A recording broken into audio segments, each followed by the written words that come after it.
խոստացել ենք, որ այսօր թոքերից ենք խոսելու, շատ կարևոր օրգան, առանց որի անհնար է ուղղակի նույնիսկ շարժվել իրականում, երբ խնդիր ես ունենում, հասկանում ես, թե ինչքան բարդ է, երբ թոքերի հետ որևէ խնդիր կա, եւ տարատեսակ մանրամասներ կներկայացնի թոքաբան Ֆանարջյանի անվան ուռուցքաբանության ազգային կենտրոնի ախտորոշման ծառայության ղեկավարի տեղակալ Նունե Ազիզյանը, բարի լույս։ Բարի լույս։ Հմայիչ, գեղեցկուհի, լավ էներգետիկայով, որովհետեւ շատ կարեւոր է, որ բժիշկ ունենա լավ էներգետիկա եւ այս պարագայում դուք այդպեսին եք։ Շնորհակալություն, որ ձեր հիվանդներից կտրվել ու եկել եք եթեր։ Շնորհակալ եմ ես հրավերի համար։ Այսօր յուրաքանչյուր տարվա նոյեմբերի 3-րդ չորեքշաբթի օրը առողջապահության համաշխարհային կազմակերպության նախաձեռնությամբ նշվում է թոքերի քրոնիկական օբստրուկտիվ հիվանդության դեմ պայքարի համաշխարհային օրը, եւ մենք կուզեինք այսօր մի քիչ մանրամասնենք, թե դա ինչ է։ Ճիշտ է, մենք ուսումնասիրել ենք առհասարակ ու հասկացանք գրեթե բոլորիս մոտ այդ խնդիրը կա։ Չէ, բոլորիդ մոտ այդ խնդիրը չկա։ Թոքերի քրոնիկ օբստրուկտիվ հիվանդությունը, ինչպես արդեն նշվեց, քրոնիկ հիվանդություն է, որը ընդգրկում է ամբողջ ստորին շնչուղիները, սկսած բրոնխներից եւ ավարտվում թոքերի հյուսվածքով, որոնք կոչվում են ալվեոլներ, ինչը տեղի ունենում։ Նախ պետք է ասեմ, որ հիմնական պատճառը դա ծխախոտն է։ Հասկացանք, մի ծխենք, ասում ենք, մի ծխենք, բայց մարդիկ կան, որ չեն ծխում, էլ այդ խնդիրը կա։ Չէ, դա ուրիշ խնդիր է։ Դա կարող է լինել ասթմա, էլի քրոնիկ հիվանդություն, բայց ոչ հենց կոնկրետ թոքերի քրոնիկ օբստրուկտիվ հիվանդություն, հա։ Ասթման դա բրոնխների հիվանդություն է, իսկ քրոնիկ հիվանդություն է, իսկ այ իմ նշած արդեն թոքերի քրոնիկ օբստրուկտիվ հիվանդությունը դա ամբողջական ընդգրկում է եւ բրոնխիալ համակարգը եւ թոքային հյուսվածքը եւ տեղի ունենում փոփոխություններ, որոնք կարելի է ասել երբեմն անվերադարձելի են եւ դա է շատ կարեւոր իմանալ մեր հասարակությանը, որովհետեւ հենց առաջին տեղում ծխախոտն է, որ առաջացնում է այս խնդիրը։ 80-90% դեպքերում այս հիվանդները կամ ներկայիս ծխողներն են, կամ արդեն ծխելը դադարեցրած պացիենտներն են։ Իսկ пассив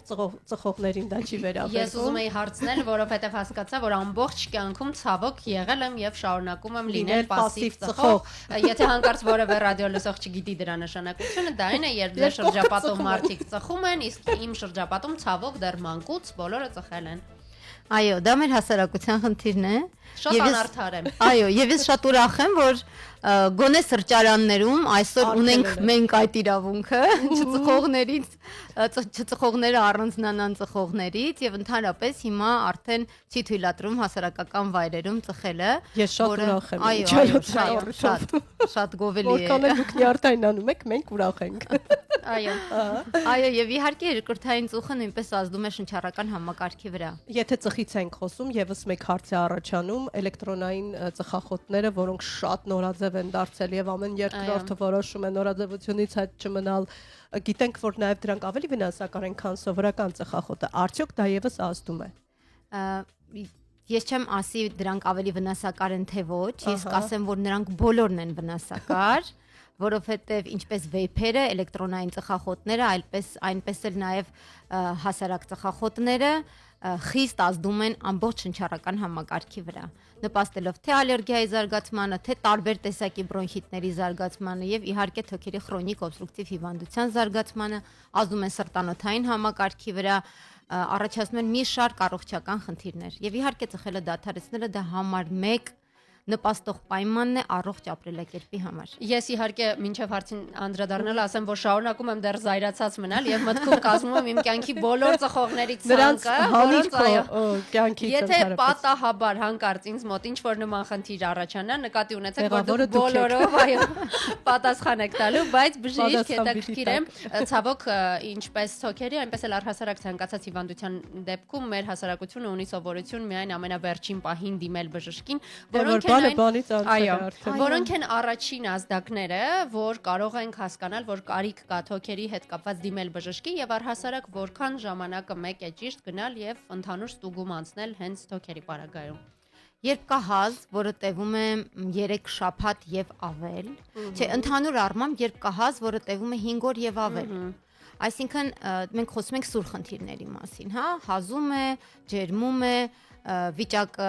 5 օր անց չի բարելավում, իհարկե պետք է դիմել բժշկի։ Բայց հաճախ գործ ենք ունենում նաև հետևյալ դեպքերի հետ, օրինակ ծխողների շրջանում, երբ նրանք ասում են, որ դե ծխելուց է իմ հազը, հա, առանց մտածելու, որ դա իրականում կապ ունի իրենց բրոնխիալ համակարգի հետ եւ դա արդեն քրոնիկ խնդիր է ու հենց այս օրները, որը որ նշվում է նոյեմբեր ամսվա 3-րդ շաբաթին, պետք է ասեմ, որ ցավոք սրտի մեր հասարակությունը դրա մասին տեղյակ չէ եւ վերագրում են այս ամենը ծխախոտին, չեն դիմում բժշկի, ժամանակին չեն սկսում այս հիվանդության բուժումը եւ հայտնաբերվում են բավականին ուշ փուլերում։ Եվ ավելի վատ վիճակում են հայտնվում, որովհետեւ ինքնաբուժությամբ են սկսում զբաղվել։ Այսօր նաեւ հակաբիոտիկների իրազեկման համաշխարհային այս շաբաթն է եւ հետեւաբար կարող ենք ասել հաճախ որոշ մարդիկ որոշում են ինքնագլուխ խմել հակաբիոտիկներ, որ հազը անցնի, ջերմություն իջնի եւ շարունակեն ուրախ զվարթ ապրել։ Իհարկե, հարևանների օգտագործած դեղորայքն են օգտագործում առանց մտածելու, որ դա կարող է առաջացնել մի շարք խնդիրներ իրենց օրգանիզմին ի վնաս, օգտագործում են հորմոններ առանց իմանալու թե ինչի մասին է խոսքը, հակաբիոտիկները շատ գովելի է, որ արդեն դարձել է դեղատոմսերով եւ գոնե այդ հնարավորությունը չկա պացիենտներին գնալ եւ դեղատնից գնել այդ դեղը։ Չունեք այդ լայն հնարավորությունը։ Այո։ Էլի ուրախ ենք այդ առիթով, որովհետեւ դա իրենք իրենց են վնասում։ Միանշանակ։ Ես վերջերս մի բուժառու եմ ունեցել, որը ունի շաքարային դիաբետ եւ հարցրեցի իսկ ինչ դեղորայքներ եք ստացել, այնպեսի դեղորայքի անուն տվեց, որը հորմոն է պարունակում եւ նա նույնիսկ դրանից տեղյակ չէր։ Երբ ասի իսկ ինչն էր պատճառը, որ որոշեցիք այդ դեղը օգտագործել, ասես դե հարևանս օգտագործել էր, լավ էր իրան զգում, ինձ էլ խորտ տվեց, ես էլ օգտագործեցի։ Եվ ցավոք, որ էլ հարևանները իրար խորտ տան։ Իրազեկել։ Պետք է խոսենք, իրազեկենք, որպեսի ժամանակին դիմեն բժշկի, այլ ոչ թե զբաղվեն ինքնաբուժությամբ հարևանների եւ բարեկամների բուժմամբ։ Բացի դրանից կարծում եմ իրական մենք հաճախ հույսը դնում ենք, որ մարդը ինքը կհասկանա, որ ուրիշից խորհուրդ պետք չի վերցնել, բայց եթե փորձենք մի փոքր այդ խորհուրդ տվող հարևանների ուղղությամբ աշխատել եւ հասկանալ, որ դուք կարող եք ուրիշ մարդու առողջության հետ խաղալ եւ վնասում եք, ցավոք գուցե ինչ որ բան փոխվի։ Դուք նշեցիք, որ ցավոք 80-90% նմանատիպ հիվանդությունների հենց ծխախոտի հետևանքով է լինում, իսկ որքանով է առհասարակ հիվանդությունը եւ թոքերի հետ կապված խնդիրները տարածված մեր հասարակության շրջանում, որքանով ենք մենք ուշադիր կամ հասարակության որ տոկոսին են հասնում այս հիվանդությունները։ Տոկոսային առումով Հայաստանի Հանրապետությունում չեմ կարող ասել, որովհետև այդպիսի ստույգ տվյալներին չեմ տիրապետում եւ չկան։ Չեմ կարող ասել նաեւ թե մեր հասարակությունում քանի տոկոսն են ծխողները, որովհետև այո, շատ են, համաձայն եմ եւ ցավոք սրտի կանայք նույնպես շատ են։ Շատացել են, չէ՞։ Այո, ես էլ եմ դա տեսնում սրճարաններում, դրսում ծխող կանանց։ Միանշանակ նպաստում է նաև, պետք է ասեմ, որ նպաստում է նաև աղտոտված օդը։ Ի վերջո մայրաքաղաքում հատկապես մենք գիտենք, որ օդի աղտոտը միանշանակ այսինքն է ազդում մեզ վրա աղտոտված օդը։ Շատ է ազդում, որովհետև դա նպաստում է հենց բրոնխիալ ասթմայի առաջացմանը, օրգանիզմի ալերգիզացիային, ռինիտների։ Հիմա ինչ պիտի անենք, պիտի գնանք բնության գրկում ապրենք։ Ոչ թե բնության գրկում ապրենք, այլ հաճախ գտնվենք բնության գրկում, այո։ Հաճախ գտնվենք բնության գրկում, երբ օդը ավելի աղտոտ է, պետք է փորձենք դրսում շփվել դիմակներով, դուրս գալ դիմակներով, այո, այդ կուլտուրան մեզ մոտ չկա, բայց շունչս կտրվում է, ես չեմ կարող գնել դիմակ, տեղում կվատանամ, կընկնեմ շտապօգնությանը կկանչեն։ Դե Լուսինե ջան, ձերպես էլ մտածում են նաև հիվանդները եւ գնում են ու վարակում են իրենց հարազատներին։ Չէ, ես իսկապես չեմ կարող ֆոբիա ունեմ դիմակ։ Իդեպ ես նկատել եմ, որ հաճախ, չգիտեմ, ինչով է դա պայմանավորված, շատերից եմ լսում, որ այս քաղաքային մեղմ, ասած ոչ այնքան մաքուր օդից հետո, երբ օրինակ դենդրոպարկում են հայտնվում, այնտեղ է դժվար դառնում շնչելը մի տեսակ նույնիսկ։ Շնչը կտրվում է մաքուր օդից, թթվածնի արկայությունից բարձր։ Չէ, իրականում այդպես չէ։ Տեսեք, դենդրոպարկը եւ ոչ մենակ դենդրոպարկը, հա, մենք համարում ենք լավ գոտիներ առողջության համար նաև մեր դիլիջանը, բայց պետք է հաշվի առնենք նաև այն հանգամանքը, որ կան ալերգիկ օրգանիզմներ, որոնք հենց խոնավությունից են վատվում, այո, կամ ծաղկման շրջանում տվյալ տարածաշրջանում բույսեր են ծաղկում, որոնք ելի են առաջացնում օրգանիզմի ալերգիզացիա, այսինքն երբ նրանք հայտնվում են տվյալ տարածաշրջանում, վատ են զգում հենց այդ ալերգենների ազդեցության եւ ոչ թե հետևանքով։ մաքրոցից Այո, պատճառ են։ իհարկե։ Իսկ մենք կներես, իսկ մենք գիտենք, որ այդ ալերգիաները այդքան էլ հեշտ չես կարող հասկանալ, թե ինչից է, երկարատև կարող ես ուսումնասիրություն իրականացնել ու այդպես էլ չհասկանալ, որ բույսից է։ Այո, միանշանակ։ Իսկ քանի դեռ խոսում ենք օդի աղտոտվածությունից, հետաքրքիր է մենք մեր անկյունում տանը ինչ կարող ենք անել, որպեսզի նվազագույնի հասցնենք վնասը, արդյոք այդ օդորակիչները բավական են կամ արդյոք դրանք նույնպես երբեմն չենք չարաշահում, ինչպես գոնե տունը կարողանանք հնարավորինս առողջ դարձնել մեր առողջության եւ շինարարությունը ոչինչ չես կարող անել։ Խոնավ մաքրում միանշանակ եւ օդի խոնավեցում, ոչ թե օդորակիչներ։ Օդի խոնավեցումը, որովհետեւ օդորակիչները իրենց մեջ նախ ունեն ֆիլտրեր, այդ ֆիլտրերն են պետք հաճախակի փոխել, քանի որ այնտեղ են կուտակվում փոշին։ Ֆիլտրերը պետք է մաքրել միանշանակ, բայց մենք մաքրում ենք արդյոք թե ոչ։ Այո, մարդիկ կան, որոնք ունեն օդորակիչներ, որը տարիներ շարունակ աշխատել է եւ երբևէ նրանց ֆիլտրերը չեն մաքրվել։ Ցավոք սրտի այդպիսի դեպքեր էլ կան, բայց պետք է կատարել խոնավ մաքրում, օդի խոնավեցում, որը նպաստելու է փոշու ավելի արագ հատակին նստելը կամ մակերեսների նստելը եւ այնուհետեւ խոնավ մաքրման միջոցով այն հեռացնելը։ Մենք հաճախ ենք լսում մեր մայրիկներից կամ ինքներս մենք ենք ասում մաքրում ես փոշին, մեկ րոպե անց նայում ես կրկին փոշի, այսինքն օդը այդ կարգի աղտոտված է փաստացի։ Եվ սա խոսում է, չգիտեմ, ստացվում է օդը, սնունդը ինքնաբերաբար գալիս ենք, արդյոք դրա հետևանքով նաև շատացել են քրոնիկ հիվանդությունները շնչառական նկատի ունեմ։ Իհարկե, միանշանակ։ Օդի պատճառով միանշանակ, սննդի հավելումների պատճառով, իհարկե կան մի շարք հավելումներ, որոնք էլի բերում են այս օրգանիզմների ալերգիզացիային, յուրաքանչյուր սննդի մեջ մենք տեսնում ենք, չէ, ինչքան պարունակող նյութեր կան, որոնք իհարկե բերում են օրգանիզմում մի շարք խնդիրների առաջացմանը։ Հատկապես փոքրիկներին չի կարելի այդ ուտելիքները, այդ հավելումներով ուտեստները տալ, պահպաղակները, այո, ամենավնասակար ուտեստներն են, գազավորված ըմպելիքները մենք այդպես տալիս ենք երեխաների կամակորությունը հաշվի առնելով եւ այդուհանդերձ վնասում ենք նրանց առողջությունը փաստացի։ Չնստեցինք նաեւ շոկոլադը, որը պետք է լինի խիստ չափավոր։ Ահա։ Այսինքն սահմանափակումներով պիտի ապրենք։ Միանշանակ։ Դե մարդիկ էլ կան, եթե ուզում են առողջ ապրել, ոչ թե սահմանափակումով, այլ առողջ սնվելով։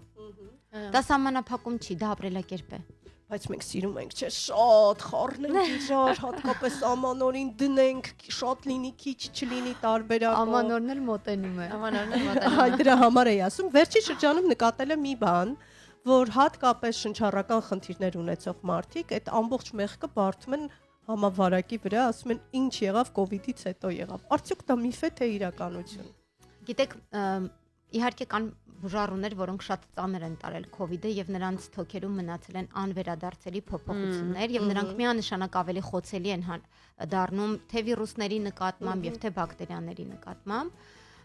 Այո, այս դեպքում կարելի է ասել նաեւ այդպես է, քանի որ տեղի ունենում իմունային լուրջ տեղաշարժ եւ պաշտպանական մեխանիզմներ են ամբողջ շնչառական համակարգի դուժում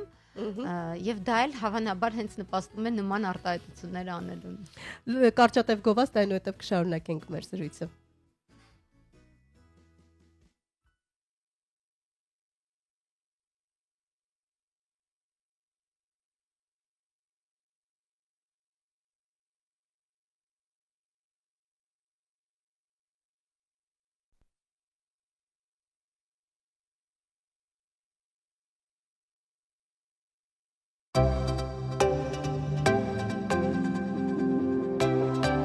Սուրճ ու սեր առավոտից։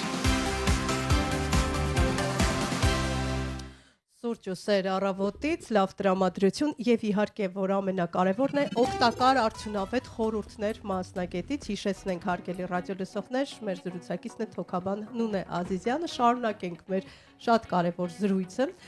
Վեգան նշեց, որ վերջին պահին են գալիս, երբ հաճախ եք զարմանում եւ տեսնում եք, որ բուժառուն ինքն իր ոտով եկել է թեթև գանգատներ։ Այդ մյուս ծայրահեղությունն էլ լինում է։ Շատ եզակի։ Շատ եզակի։ Ինչի են գալիս ուշ, որովհետև ամեն ինչը վերագրում են այսպես կոչված մրսածությանը։ Պետք է ասեմ, որ սա էլ է միֆ, հա, մրսածություն հիվանդություն չկա։ Մի րոպե, ոնց մրսել եմ, ջերմում եմ, որովհետև մրսել եմ, չկա։ Չկա։ Նման հիվանդություն եւ նման ախտորոշում չկա։ Բա ինչ կա։ Դա սուր շնչառական վարակն է։ Ահա, այլի վարակ։ Այո, դա միանշանակ վարակ է։ Տեսեք, այդ մրսելու զգացողությունը, որովհետև հաճախ երբ ինձ ասում են ես մրսել եմ, ես միշտ հարցնում եմ, ասում եմ, այ ինչ ես զգացել, երբ ասում ես ես մրսել եմ։ Այդ մրսածության զգացողությունը երբ որ տեղի է ունենում, ինչ որ քամու ազդեցության շնորհիվ կամ հաճախ ասում են օթորակիչներն ենք միացրած թողել եւ այլն։ Այս ամենի արդյունքում օրգանիզմում տեղի է ունենում իմունային համակարգի խաթարում։ Եվ ցավոք սրտի մեր օդում կանգնած են վիրուսները եւ բակտերիաները, հա, հաճախ։ Միանգամից այո, օրգանիզմը դառնում է խոցելի եւ մուտք է գործում վիրուսը օրգանիզմ, առաջացնելով սուր շնչական վարակ, այլ ոչ թե մրսածություն։ Եվ մեր հասարակությունը պետք է հասկանա, որ երբ դա վերագրում է մրսածությանը, նա սուր շնչական վիրուսով հիվանդ է եւ վարակում է թե իր ընտանիքի անդամներին եւ թե իր շրջապատին։ Այնպես որ հենց վերագրում է հարգելիներս այս ամենը մրսածությանը, պետք է նկատի ունենանք, որ մենք գործ ունենք վարակիչ հիվանդության հետ։ Այսինքն, որ ասում ենք, վայ չէ, ես վարակիչ չեմ, ես մրսել եմ, այդ լավ, էլ վարակիչ ենք, պաստոր։ Այո, այո, ընդհանրապես չասեք նման բաներ։ Իդեպ զանգ ունենք, մեր ռադիո լսողները զանգահարում են, ես սպասում եի, որ զանգ կլինի։ Լսենք եւ ասենք բարի լույս։ Բարի լույս։ Բարև ձեզ։ Բարև ձեզ։ Ով է մեզ միացել։ Ես ողջունում եմ ձեր ծրագիրը եւ ձեր հյուրին, ձեր աշխատակիցներին եւ ձեր հյուրին եւ առիթից օգտվելով, որ ինքը ինչ բժիշկ է, ես ուզում եմ իրան մի հատ էզևի հարց տամ։ Տվեք։ Ինքը հնչեցրեց շոկոլադի սահմանափակման մասին։ Ես ուզում եմ իմանամ, արդյոք սուրճը եւ կոֆեն նույնպես պետք է սահմանափակել եւ օրական քանի բաժակ սուրճ եւ քանի բաժակ կոֆե հնարավոր է խմել, որ չվնասել օրգանիզմը եւ ինչ խտությամբ, ասենք, մի բաժակ սուրճի մեջ քանի թեյք տալ պետք է սուրճ լցնել եւ եթե կոֆեի դեպքում քանի թեյք տալ կոֆե կարելի է։ Դուք սուրճ կոֆե ասելով նկատի ունեք սուրճ թեյ, թե ուղակի Չէ, որ տանը կոֆե են կեփում։ Okay, սուրճը նկատի ունեք։ Բանը սուրճ են կեփում։ Լավ, հասկացա։ Առանձին ամեն մեկը, էլի։ Լավ, շնորհակալություն։ Ահա։ Քանի օրվա ընթացքում քանի բաժակ կարելի է սուրճ եւ բանը այդ մի կողմը սուրճ խմողների մասնախոսքը եւ քանի բաժակ կոֆե խմողների մասն։ Բայց նույնը չէ։ Սուրճն ու կոֆեն նույն բանի մասին չենք խոսում։ Այդ եմ ուզում հասկանալ մի ժամ։ Սուրճը Չէ, հայերեն տարբերակն է։ Կակաո, Հա, շատ լավ։ Ամեն ինչ ընկավ տեղը։ Կակաո։ Լավ, շնորհակալություն։ Շնորհակալություն հարցի համար։ Մենք հասկացանք, հիմա արդեն մեր շատ սիրելի բժշկուհին կպատասխանի ձեր հարցին, շնորհակալություն։ Շնորհակալ ենք զանգի համար։ Շնորհակալ, ձեզ հետ միամիտ լորեցիներ։ Հա, շատ հաճելի է։ Եվ այսպես մենք օրինակ առավոտյան Ես ու Լուսինեն վախեցած նայեցինք մեր դույլով սուրճերին, սա դույլ է, սիրելի Լուսինե։ բայց ազնվության համար ասենք, որ այստեղ սուրճի չափականակը նույնքան է, որքան որ փոքր բաժակով կլիներ։ Շատ լավ։ Նախ սուրճը պետք չէ օգտագործել միջև նախաճաշ։ Հա, որովհետև այն վնասում է մեր ստամոքսին։ Եվ սուրճը պետք չէ չարաշահել, որովհետև այն պարունակում է իր մեջ կոֆեին, որը ունի իր ազդեցությունը օրգանիզմի վրա։ Եվ եւս մեկ խորհուրդ, անպայման սուրճ խմելուց հետո անհրաժեշտ է խմել 1 բաժակ ջուր։ Այո, որպեսզի այդ հատիկները տանի։ Չէ, հատիկները կապ չունի։ Հատիկները կապ չունի։ Անհրաժեշտ է խմել անպայման 1 բաժակ ջուր, որպեսզի այդ բալանսավորումը ջրի ճիշտ լինի, ճիշտ տեղի ունենա։ Քանի անգամ է կարելի խմել սուրճ։ Մաքսիմում կարելի է խմել օրական 3 անգամ։ Ոչ ավել, որովհետև այո, Կարծում եմ դուք էլ առնչված կլինեք նման մարդկանց հետ, որոնք ասում են ես երեկոյան սուրճ չեմ խմում, որովհետև չեմ կարողանում քնել գիշերը, Այո։ Ինչի, որովհետև օրգանիզմը խիստ թարմանում է։ Այո։ Նա նպաստում է օրգանիզմի ակտիվացմանը երեկոյան ժամերին եւ խանգարում է քնելու գործընթացը, այո։ Իսկ մենք առավոտյան ենք խմում, որպեսզի արթնանանք, առողջանանք, բայց ասում եմ քիչ է սուրճի չափաբաժինը չենք ճարաշահում այդուհանդերձ։ Բժիշկ ձեր խոսքից տարբեր երևույթների անդրադառնալիս նշեցիք, որ ինչ որ բաներ վերագրում են, դե ծխախոտից է կանցնի ինչ որ բաներ մրսածությունից, եւ ես հասկացա, որ ընդհանուր առմամբ ունենք իրազեկված եւ տեղեկացված լինելու խնդիր կապված մեր իսկ առողջության հետ։ Միֆեր են, որ իրականության ճիշտ եմ հասկանում եւ ինչպես լինել քո եւ քո հարազատների համար իրազեկ, ինչ է պետք ուսումնասիրել, գուցե պարզապես հաճախ բժշկի այցերը օգնեն կամ գուցե կան հարթակներ, որտեղից կարելի է ճիշտ ինֆորմացիա ստանալ եւ ինչից խուսափել նաեւ Լուսինեի նշած միֆերից հեռու մնալու համար։ Միանշանակ ինքնաբուժումից, պետք է խուսափել, հարևաններից ստացած բուժումներից, բարեկամների խորհուրդներից, պետք է խուսափել, պետք է դիմել գրագետ մասնագետների, այսինքն բժիշկների, հա, բժիշկներն են կարողանալու ճիշտ ուղղորդել պացիենտներին։ Մենք ունենք առաջնային օղակ եւ ես խորհուրդ եմ տալիս մեր հասարակությանը խնդիրների դեպքում դիմել մեր առաջնային օղակին, այսինքն ամբուլատորիաներին եւ պոլիկլինիկաներին։ Ես պետք է ասեմ, որ ցավոք սրտի մեր հասարակությունը այնպիսին է, որ սպասում է այսպես կոչված դանակը ոսկորին հասնելուն եւ չի դիմում բժշկի եւ այստեղ կարող է դեր է խաղում նաեւ ֆինանսական վիճակը եւ պետք է նշեմ նաեւ, որ 2026 թվականից հուսով եմ, որ առողջապահական համապարփակ ապահովագրությունը կօգնի այս հարցը հաղթահարել որոշակիորեն եւ մեր դիմելիությունը կփոխվի, այսինքն այն անձինք, ովքեր ունեն խնդիրներ, դիմեն բժշկի առանց մտահոգվելու ֆինանսական վիճակի մասին։ Բայց չէ, որ հիմա կարող են եւս պոլիկլինիկաներ դիմել, չէ, դա էլ կա, որ այսինքն այդ հնարավորություններ կա։ Ճիշտ եք ասում, բայց կան հետազոտություններ, որոնք պոլիկլինիկաների շրջանակներում հնարավոր չէ իրականացնել եւ այդ դեպքում կարիք է լինում հավելյալ ֆինանսավորման։ Հուսանք ամեն շատ գրագետ կարվի եւ անցավ կընթանա, այս պարագայում եւս շատ կարեւոր է ընթացքը, թե ինչպես կիրականացվի, ցանկացած նոր բան դժվարությամբ է գործում եւ միշտ խոտաններ լինում են։ Ամենակարևորը, որ բոլորից ձայնը լսելի լինի եւ այստեղ ոչ ուժի ոչ քաղաքացին, ոչ բժիշկները, ոչ նաև ապահովագրության մարդիկ, շատ կարևոր է այդ բոլոր կողմերի ճիշտ մոտեցումը այս բaragայում։ Հետաքրքիր բան ասացիք, որ դանակը ոսկորին է հասնում, նորեն դիմում։ Իսկ հիմա հարց, մենք գիտենք, որ բժիշկները ամենավատ բուժառուներն են։ Այ, հիմա եկեք այստեղ սկսենք ձեզնից։ Այո։ Դուք էլ Ցավոք սրտի, այո։ Ռուսերեն հայտնի արտահայտություն կա, չէ՞, սապոժնիկ без սապագա, կոշկական առանց կոշիկի։ Չէ, մենք այդքան էլ առանց կոշիկ չենք։ Իրենք կոշիկով են ուղղակի։ Մենք ուղղակի համարվում ենք իրապես ամենավատ պացիենտները։ Ինչից է, որ շատ բան գիտեք եւ ավելի լավ եք պատկերացնում իրավիճակը։ Երբ որ ես եմ հիվանդանում, ես փորձում եմ անջատել իմ մեջի բժշկին։ Ստացվում է, բայց Չէ։ Դա շատ դժվար է ստացվում, բայց սկզբնական շրջանում միանշանակ փորձում եմ։ ահա,